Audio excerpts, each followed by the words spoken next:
All right, so welcome back to episode 10 of Bringing the Talks. We hit double digits, guys, and it's crazy. Again, you guys already know how I feel and the support that I see every single episode, every single week. Cannot thank you guys enough. But with this episode, it's the first outdoor episode that we got ever going on Bringing the Talks. It's kind of crazy. But I got a very special guest. We got he does multiple things when it comes to rapping, hosting, you know, just a creative as it is. We're gonna find out who episode 10's guest will be right after this. Lately all that I've been eating is exotic snacks. That's exactly how I'm feeling, that's just where I'm at. Cause I go hard, go for it. They be watching cause I'm dressing like a dope boy. Told the jeweler make it spade. Welcome back to another episode of Bringing the Talks. We're at episode number 10. I appreciate all you guys. If you've been here episode 1, big up yourself. You already know the vibes. But like I said, we got a very special guest here today, Mr. Spades. Some may know him as TC, others may know him as TCSpades. Welcome. Oh, God. Thank you, bro. Jeez. Appreciate it. Jeez. So yeah, tell the people who you are and what you do. Oh man, so TCSpades, but you can call me TC. I like to say that I'm an artist and let's say creative director, if you will, but I do things ranging from events to branding. I've done video work, photo work, but like my main thing is music and then just like curating experiences, if you will. Yeah. So what is it about like just putting things together, curating experiences? Like what about that like interests you so much? So I feel like from when I kind of got into the music industry, it was a lot of figuring things out and finding my place and where it was like it worked, but then I also enjoyed it. You know what I mean? And I got the most out of it. So that was how my journey kind of went, like exploring like the video work and the photo work and all these different things. But through all of that, I was able to also kind of observe, you know, and research and understand like, okay, this is how things work and these are the necessary pieces for, you know, how it's got to go. So then when pre-pandemic, I did try and do an event and I learned a lot. I was like all the way in North Toronto, like some next place. I'm like, yeah, come out guys, whatever. It was cool, but the results were realistic because it's like, you know, the audience and all these like things that went into it that like you have to look into before even starting that process. I was like, oh, somehow, it's like a reality check real quick. Exactly. And it wasn't even bad. Like just for the experience, I'm like, I'm glad I got to do that and learn from it. So now, like by the grace of God and just, you know, just working and doing all these things, the right opportunity showed up with the city of Brampton at the start. So they gave me some opportunities and they met me with like resources and like a lot of support as well as like factor. And then now I'm able to like, oh, okay, organize things this way, you know, get this pop. Okay, sick. Now I can actually like plug my friends into things that make sense and create opportunity. So I guess like the thing that I get out of it is like, obviously the process, but being able to put on something that's like quality with like people that I rock with. And then like actually. That's an important part too. And you did mention something about, you know, the Brampton giving you a chance. And you were definitely prepared for that chance, that opportunity that they gave you. With the Rose Garden, you know the vibes. Come on, man, I had to have him on the show. We had to say it. Tell me about the Rise and Vibes and like how that came about. I've been to one show and let me tell you guys, it was a show. We had some great artists lined up. This man right here just emceed and just had everything connected, had everybody engaged. You have to you just had to be there. Much love. Fact, man. I don't even know what else to say. Pull up to really catch the vibe. But yeah, so basically, now I guess I can tell it in full because things have transpired. Exactly. So, through the pandemic, I had my time where I was just kind of working, figuring things out, both with like the music and what I wanted to do business-wise. And then eventually, after some conversations, I was on like Clubhouse, shout out my homie Shane Sterling, homie David Forto, and just a couple people just in the industry that I was able to chat to, and they're like, yo, like Shane specifically had said like, you should have pride in where you come from. He's like, you know? So I guess to add that just a little bit of information so it makes sense. when Clubhouse first came out, are you familiar with that? Yeah. So Clubhouse comes out, I wasn't even paying attention, and then I start seeing other people that are on there. I'm like, oh, sick. And then a friend invited me, so I'm on there. Yeah. I'm seeing Metro Boomin, Mike Will Made It, Sunny Digital, like all these people in rooms just like chatting and telling stories. And I'm like, yo, I had no clue that these people knew each other, you know, just learning like how that all like a different world just opened up. Exactly. Yeah. I'm like, yo, and you think you know Atlanta, or you think you know a place, and then you start hearing just like the people from that place kind of talking. I'm like, that is actually dope, and that's community. Like that's those kind of things that we strive for. So out of seeing that, I was like, yo, where is that over here? So I took it upon myself to try and create like a creative kind of music, I guess like club or house, if you will, or whatever. And I named it Tap Into Toronto. Yeah. So really quickly, I was just quick on it. So it grew, and I was like, okay, let me organize something. Because the same way that I saw Mike Will Made It and Metro, and these people just dropping gems, I'm like, I would love to have that with the Toronto community, because that means it's closer to home. You can plug things, like you know, it could actually be so beneficial. Yeah. So got a little thing going, and I was able to make my connections off of that. And then one of them was Shane Sterling. So he's now like, it's dope what you're doing. I'm not hating, but he's like, yo, have pride from where you're from. He's like, you're from Brampton, not Toronto. And I was like, I wasn't even trying to bite. Like, I was just trying to create something that, you know, because if I said tap into Brampton, like, no respect at all, I would probably reach Brampton, but it might be harder just based off that. Yeah, you know? So whatever. So anyways, he's like, no, but use that to your advantage, you know? Like, your creative Brampton has a well of creatives, athletes, and just like people, right? Yeah. So he's like, use that to your advantage. Like, use it as the backdrop and use that as your point to stand out. I'm like, cool. So then I was like, I could probably put something together. Like, I know enough people. I've had my experiences where I got to meet a lot of cool people. So I'm like, I could get a show with some really dope headliner names, have it in Brampton, and then put like people that I rock with on that same lineup, and now we have a festival. So me and the team put that whole thing together over 2021, basically. Did a lot of research, had a whole deck. Go over to Brampton, I'm like, here you go. I'd love to make this happen. And then at that point, they weren't doing the programming that you're actually seeing in the background here. So they're like, we're just like planning that, but what we can do is give you an opportunity with showcases.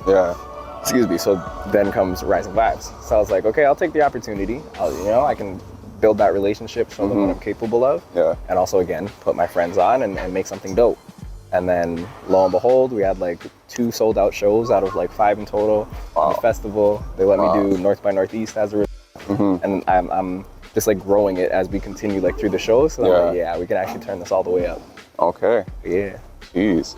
All right, you did mention North by Northeast, but South by Southwest. Oh yeah. I saw you were there a little while ago. How was that?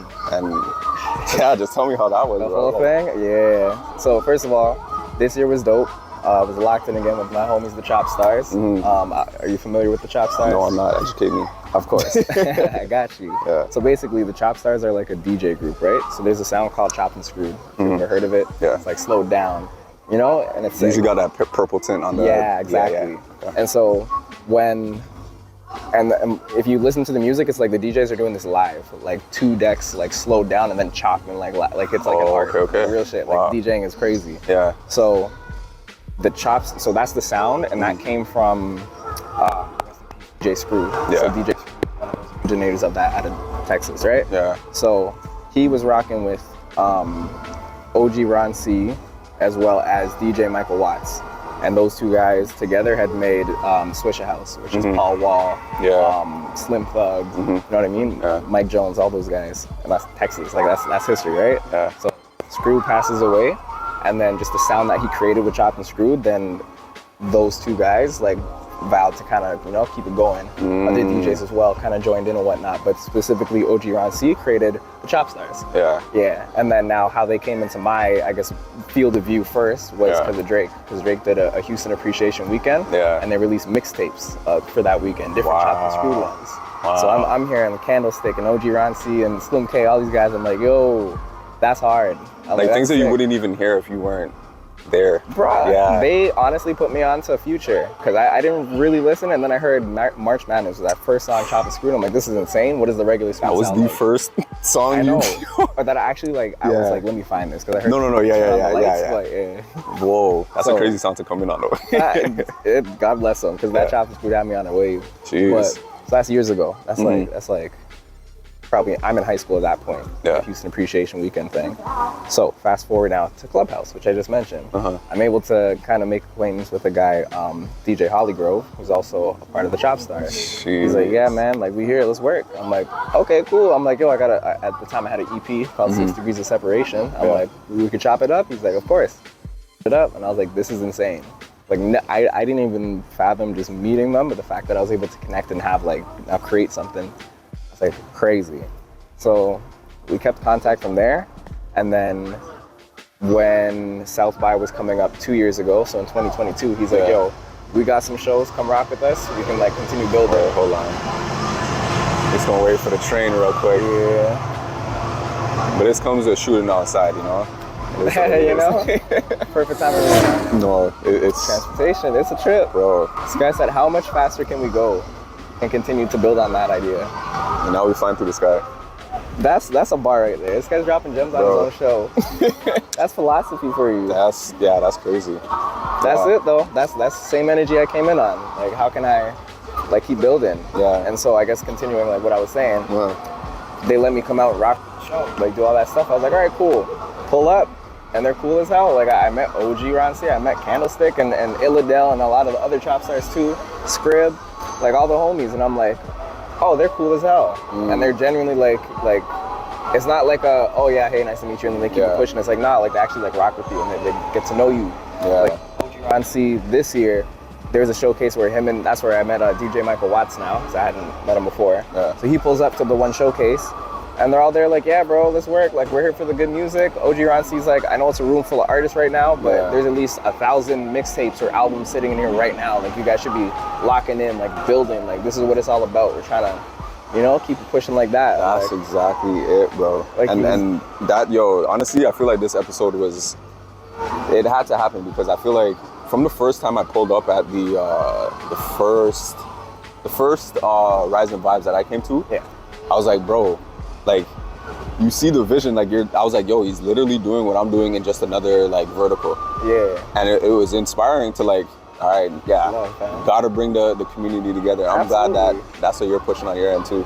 At the end of the day, like, for me, when I started doing the music, because mind you, I got into the industry doing, like, video and photography, whatever. I felt it out, made things happen. I was like, okay, honestly and truly, is this something that I want to continue doing? Like, does it actually fulfill me?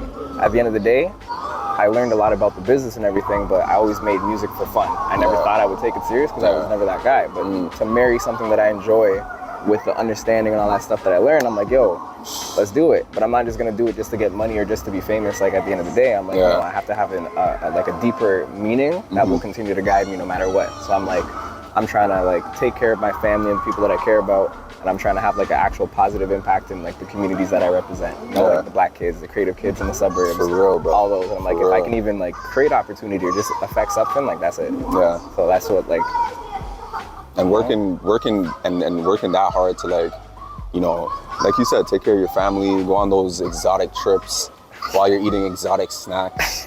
You know what I mean? Like, it comes at a cost. Bro, it comes at a cost, but gotta work. Exotic snacks. That was a crazy music video. Thank you. Shout out. Shout out Tony and Quasi. Jeez, shout out Tony and everybody else that was involved in that too. But yeah. So I want to ask you, like, as an artist, as a rapper, what do you do to, like, prepare for a music video, and, like, what's your, like, mindset going into it? Now, am I, like, I'm the artist in the situation, right? Yeah, you are. Yeah. The artist. Nah, because I have the background with, like, video and photography, I already have an understanding of what to expect in a way.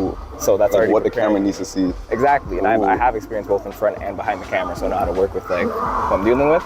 So first things first, prepare myself, get my shit ready, whether it's clothes, whether it's, like, equipment, if I'm bringing something or whatever. Cool. Hit the road, get there, make sure I'm fed, and just figure out the schedule and script. That's it. Doesn't really take me too much. Jeez. So for new artists, or, you know, guys, they have music out, but they don't have any visuals to the music that they have out. What kind of tips would you tell them? Like, okay, you know, because sometimes I'm watching these music videos and mans are just the same stiff. thing. Like, you know, like what kind of tips would you say to, like, show people who you are on camera? So at the end of the day, whether it's the music or the video or even the photos or something, I believe that it's like it's storytelling at the end of the day. So it's like, what are you getting across? So if you're already working with a song, like that's half the work. So it's like, okay, were you spitting like hard bars? Were you kind of like saying something more conscious or more heartfelt? Like lean into that. So it's like, okay, how can I take like that, create like a storyline out of it? And it doesn't even have to be like a movie like storyline, even if it's just like three like the same three things or three different scenes, you know what I mean? And you keep cycling between them because those are the main things of the song. It's like, how can you interpret it? How can you take what you've already like placed and reinterpret it to add like a new perspective? Interesting. That's how I look at it. It's like you already have the foundation of the music, so it's like, you know, even Lil Wayne, like what's it called? I believe it was him and Corey Guns, 6'7". So that video, that whole video, the song may as well be a freestyle. You know what I mean? But there's different scenes that correlate with the bars that he's saying. So even though the song doesn't have a consistent thing, he's still giving you something interesting that correlates with what goes on. Interesting. That's me. So just get creative. Then, you know, Lil Wayne has a budget. You might not have a budget, but you can still, that doesn't, what you can figure out and how you can make shit go. Okay, so 1962. What significance does that have? Damn, this guy's on some Nardwuar. Like, I thought you were gonna pull something out from behind you. Nah. Yo, okay, real quick little detour. I watched a lot of like back in the day Nardwuar, and like I guess subconsciously like that's that guy, bro. He's that like that is an interviewer. That's why Yo, that's exactly, a great, bro. That's a great, so that's I love that. yeah. I rock it back.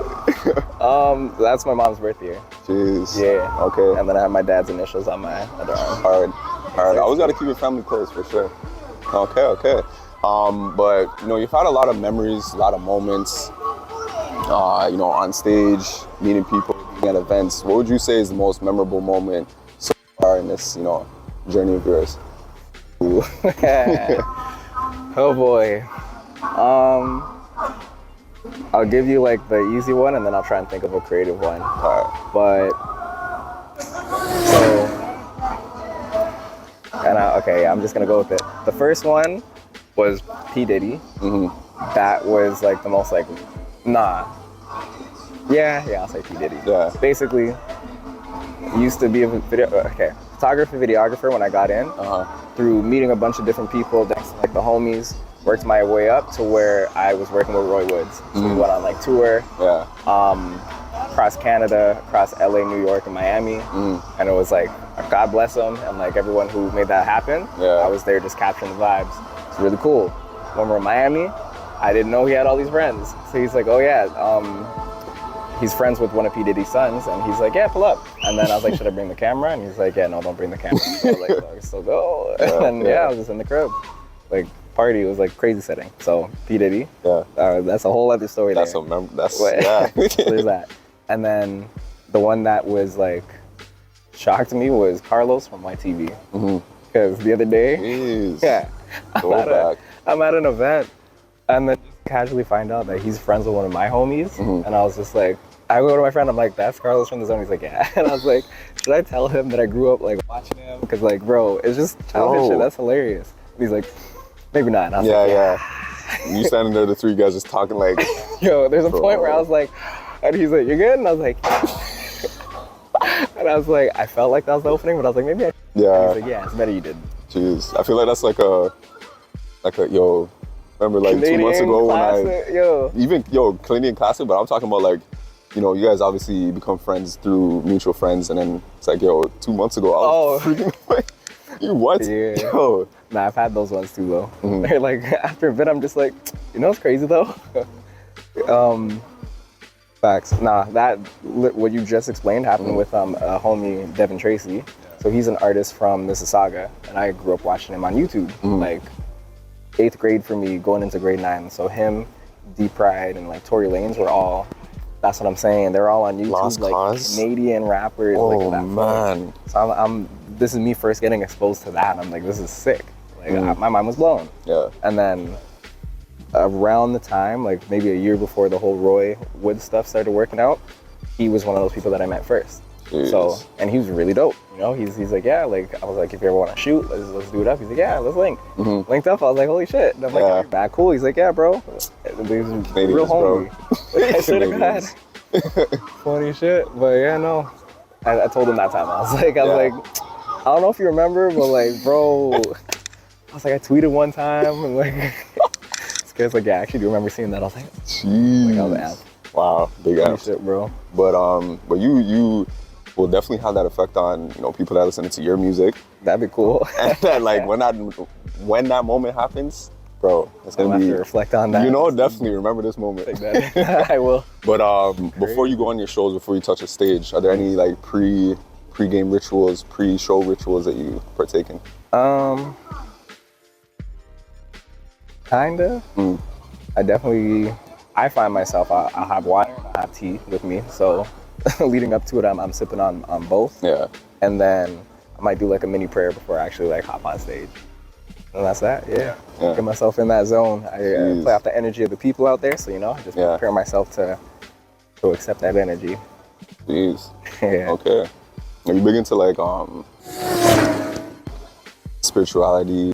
Yeah. So I was in a Catholic school, and then I had the blessing of there we go. So yes, I'm like religious. I pray. I have my own relationship with God. Went to a Catholic school, and then I had a class in grade 11, which was world religions. Yeah. That was dope because that actually exposed me to. I like class too. Oh, bro, I was like, I actually what high school did you go to? St. Rock. St. Rock? Yeah. Okay. Yeah. Shout out St. Rock. Shout out.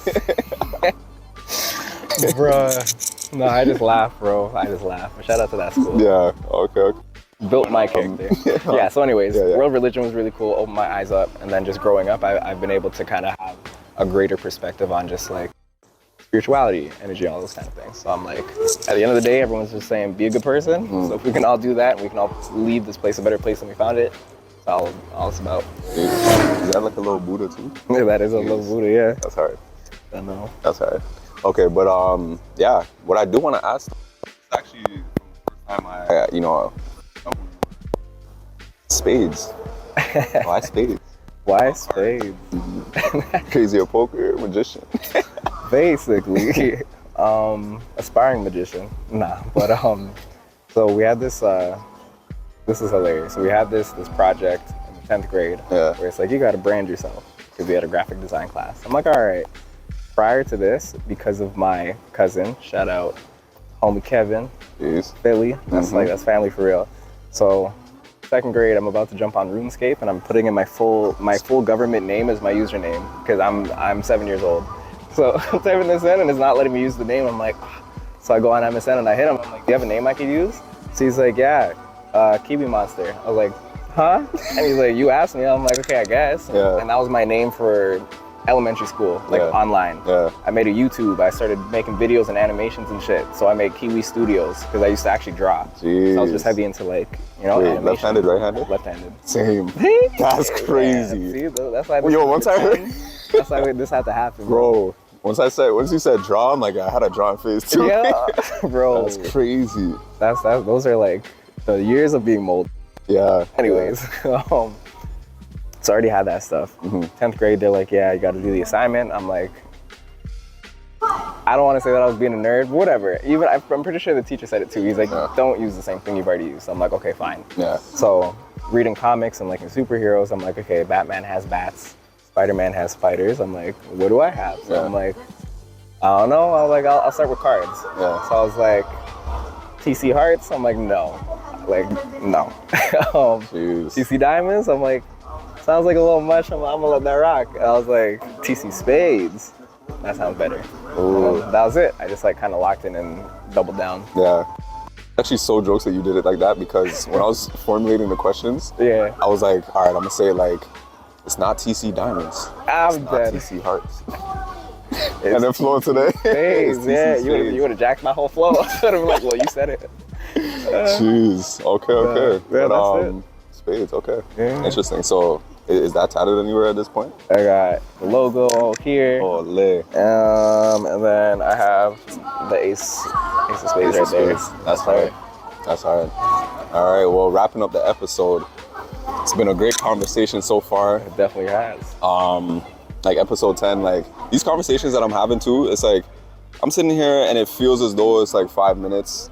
And it's like we had a whole like almost 36-minute conversation sometimes in the other episodes I've been doing. But yeah, I like to end off the episodes with the guests dropping some gems for anybody that's watching.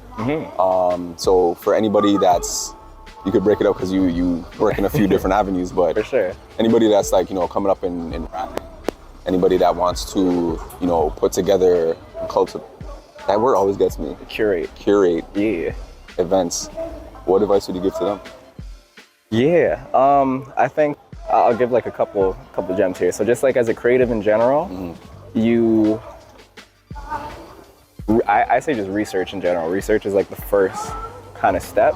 So whatever it is that actually interests you, even if you don't know what interests you, research. Like try different things. Do things until you actually take something as far as you can take it. Yeah. Like with me in the video stuff, it was dope. I had all the teachings like through school and all these things, but honestly, truly, it got to a point where I was like, I don't fully enjoy like the entire process of this, but I got to learn something and apply it to what I did later. Yeah. So research is just key.